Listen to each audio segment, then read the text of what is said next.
আসসালামু আলাইকুম রহমতুল্লাহ। আমার তৃণমূল একজন গরিব মুজিব সৈনিক আমার পাশে। আসলে যুদ্ধের সময় কিন্তু ৭১-এর যুদ্ধে এরকম লোকে কিন্তু অস্ত্র হাতে তুলে নিয়েছিল। আমি সকলের কাছে আমার মামার জন্য দোয়া চাচ্ছি, সবাই দোয়া করবেন, ওনার সুস্থতা কামনা করি, ওনার শারীরিকভাবে যেন আল্লাহ পাক সুস্থতা দান করেন, আমিন। তো আমি যে বিষয়টা নিয়ে আলাপ করতে চাচ্ছিলাম, যে আমার অল্প সময়ের ভিডিও আমি কালকে রাত্রেতে দেয়া খুব হাসি পাচ্ছে যে ঢাকায় ফুটপাত সবাই কিন্তু উঠিয়ে দিয়েছিল, অনেক ছাত্ররা উঠিয়ে দিয়েছে যে ফুটপাতে কোনো দোকানপাট চলবে না, সুন্দর পরিবেশ করে আবার দেখতেছি যে এখানে ছোট ছোট করে দাগ দিয়া সিটি কর্পোরেশনের দায়িত্বে। সিটি কর্পোরেশন কি একজন সরকারের অধীনে একজন সঠিক দায়িত্ববান রাষ্ট্রীয়ভাবে একজন প্রশাসক সে সিটি কর্পোরেশন দায়িত্ব নিয়ে সে সিটি কর্পোরেশনকে দেখে রাখবে, সুন্দর পরিবেশ তৈরি করবে। তো ওনার নেতৃত্বেই আবার এই ফুটপাতের মধ্যে বিভিন্ন ঘর ছোট ছোট করে আবার ফুটপাতের দোকান বসানোর পরে একটা রাস্তা যদি 4 লাইন হয়ে থাকে তাহলে দেখা গেছে 1 লাইন হয়ে গেছে, আর বাকিগুলো ফুটপাত দখল করে হয়েছে। তো বিষয়টা কেমন জানি একটু চোখলিং হয়ে গেল না? আমি একটাই কথা বলি যে আমার মারে সাপে কামড় দিছে, ওজা আনছি মারে যাইরা ভালা করতো, আমার মারে ওজাই দেয়া কইতাছে কি এর বালা করব, কইতাছে আমার মারে ওজাই বিয়া করব। বর্তমান সরকারের অবস্থা এরকম হয়ে আছে গা, যে দেশ আনছি হালার পুতের স্বৈরাচার খেদাইয়া সন্ত্রাস খেদাইয়া ভালো একটা পরিবেশ তৈরি করব, ওইটা না কইরা তারাই রক্ষকের জায়গায় ভক্ষক হয়ে গেছে গা।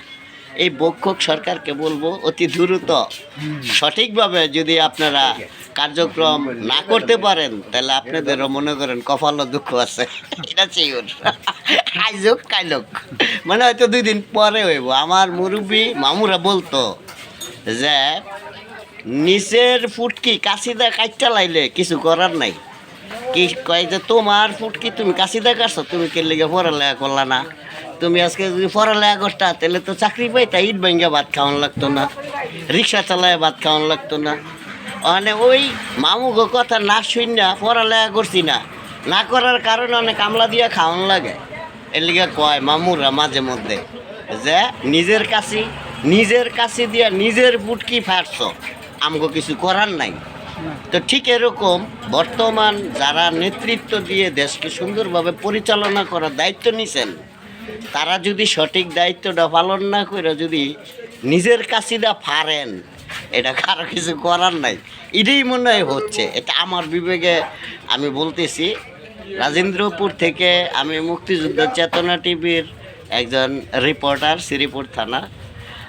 তো আমি আমার একজন মামার সাথে দেখা বৈশা এই জন্য একটু আলাপ করলাম আর কি। তা আসলে চেষ্টা করব এই দেশের সরকার যেন আমাদের সকলকে নিয়ে ভালোভাবে দেশটা পরিচালনা করার দায়িত্ব নেয়। এইভাবে দেশ চলে না। এই যে একটা অবস্থা, ঢাকা সিটির অবস্থা ভালো করতে গিয়ে খারাপ হয়ে যেতেছে, মার্কেটে বদনাম হচ্ছে সরকারের। সরকার কিন্তু আসলে কতটুকু ভালো করতে পারবো খারাপ করতে পারবো এটা জানি না। একটা সময় বদনাম যখন হয়ে যাবে তখন এই বদনামের কলঙ্ক কিন্তু আর মোছে না।